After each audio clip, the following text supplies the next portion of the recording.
Traders! Stop watching chart tunes and start paying attention to the levels. This is the exact phase in Bitcoin that I've been talking about. The low interest rate environment, the slow price behavior, the kind of structure most people completely lose patience in. And historically, this is where Bitcoin doesn't top. This is where it starts positioning. Nothing obvious yet, but price is sitting exactly where it tends to matter. In this update, I will walk you through why Bitcoin being in a low interest rate zone is actually important, how that has played out every single time historically, and why the daily chart is now forming a real trade idea. We'll also look at Ethereum, not because I'm forcing a trade there, but because structure is starting to change exactly where we expected it to. And after this, you will understand why I am patient here, why I'm not rushing entries, and what levels decide whether this turns into something bigger. Let's go! Before we get into the charts, we need to talk about what just happened because this matters for context. Over the recent few hours alone, over $133 million in short positions were liquidated from the cryptocurrency market. That tells us something very important. It tells us that the bearish conviction was there and it got punished. This doesn't automatically mean we go straight up, but it does tell us that the bears are starting to feel the pressure again. And at the same time, a bigger narrative is quietly forming. Yan-Hoon Kim just said that the Bitcoin 4-year cycle may be over and that we could be entering a longer-term super cycle instead. Whether you agree with that or not isn't the point. The point is that these kinds of narratives are starting to show up when markets are transitioning, not when the move is over. Frank Yen, anything to say about this one? No comment. All right, no problem. I'm a dial. And then there's the most important part. Tomorrow at 3 p.m. Eastern, the U.S. Senate will vote on the crypto market structure bill. This is one of the biggest regulatory moments that cryptocurrency has seen in years. The first time real clarity could arrive. Not speculation, not rumors, but actual structure. Markets don't always move on the outcome. Sometimes they move on the anticipation. So right now, we have shorts getting squeezed. We have long-term narratives starting to shift and a major regulatory event right in front of us. This doesn't mean we rush trades. It means we pay attention and then we let price confirm after that. Let's start with the 3-week time frame because this is where the real context sits. As you can see here on this chart, every single time Bitcoin entered a low interest phase, the phase never occurred at a market peak. It always occurred at a market low. This is very important because right now in the current economic environment, we're seeing a rate environment where we're expecting lower interest rates. We have a Fed that wants to ease monetary policy and a lot of pressure on the Fed to do so. Now, in these type of situations, historically, you can see when low interest rates show up, historically, we have market bottoms. And right now, again, Bitcoin is in that very same environment. So this should give you perspective as far as the bigger picture goes, because you can't rely on charts for everything. You have to consider the macroeconomic component as well. And there is no better chart to highlight that than this one. On top of that, you can see that the bearish candles are starting to get absorbed. Now, if you notice, there's a white rectangle on this chart here. This here is the decision zone. This is the level that this is the level that Bitcoin needs to break above. And as you can see, it has done that. Now, this is how the trade idea develops from here. Remember, this is just an idea. This is not a trade yet. Here's what the plan sounds like. Entry around the 88,761 area. The invalidation is below 85,965 with a profit objective around 94,827, around there, which puts us back into the 95,000 resistance zone. Now, it's important to keep in mind, I'm not expecting price to just go vertical after it pulls back or whatever. You have to understand price is likely to consolidate further before you see the move. This is very important because historically, this is what it likes to do. You can see evidence of that back here even. So I'm letting price show its hand, and it's often best to be patient for these types of trades to develop. But keep that in mind. Those are the levels. Now, let's take a look at the 4-hour time frame because this is where structure starts aligning with the daily picture. You can see a very clear trend line developing here. First tap, second tap, and now it's interacting again. If Bitcoin breaks this trend line, and pushes toward the $92,000 area and comes back to retest 90,000, that would be a very clean confirmation for the daily idea.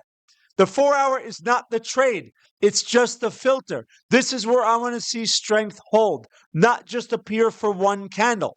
If the structure holds, I'm interested. If it does not hold, I simply step aside and wait for the market to confirm.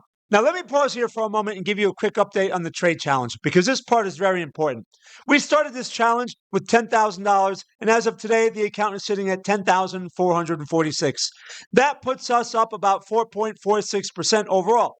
So far, 3 trades, 2 winners, 1 losing trade. That's a 66.67 win rate. Now, here's the part that actually matters. The losing trade was not a full loss. It was a mini stop loss. Just 0.5% of the position was taken. That was very intentional. When I lose, I keep the loss small. When I win, the winner is bigger than the loss. Both of the winning trades returned 2% or more, which is why, even with a loss, the account is still growing. That's also why the profit factor is sitting around 9.46, which is very strong at this point in the challenge. This is exactly how a trade is supposed to look. Small, controlled losses, asymmetric winners, and consistency over time. I'm not chasing win rates. I'm not trying to avoid losing trades. I'm just focused on the process. And as long as that process stays intact, the equity curve takes care of itself. Let's take a look at Ethereum because this is where it gets very interesting. On the Ethereum daily time frame, this is the exact scenario that we were talking about earlier. Check this out. Price pulled all the way back into support again. We got what looks like a fourth tap into the 2832 area. That level matters. Every single time price came back into that zone, it wasn't just a random bounce. It built structure.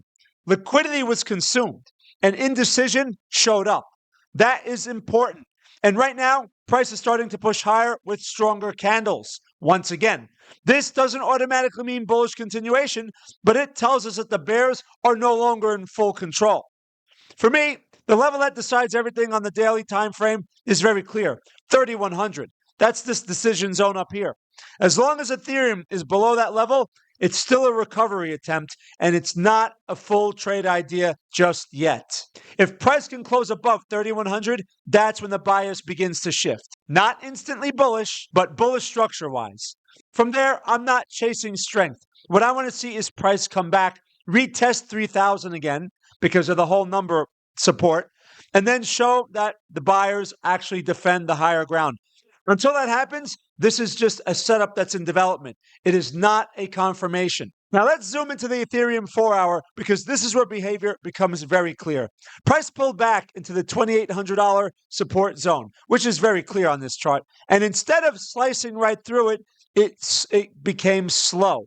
And that tells us something very important. From here, Ethereum started to grind higher again and eventually closed back above the very important bearish level around the 2,900 area, which you can see right in here. That level previously acted as a resistance. Now, price holds above it. On top of that, we've created a 4-hour order block around the 2,940 area. This is the zone that I'm watching very closely. Earlier, we saw bearish market structures shift on the left side. Price respected support. Now, the question is simple. Do we get the bullish structure shift? And for me, that only happens if Ethereum closes above 3070. On top of that, we've created a 4-hour order block around 2940. This is the zone I'm watching carefully. Earlier, we saw bearish market structure shift on the left side. Price respected support. Now the question is simple. Do we get the bullish structure shift? And for me, that happens if Ethereum closes above 3070. That means we have a higher low in place and we're on our way to push the higher high. That is the point of entry.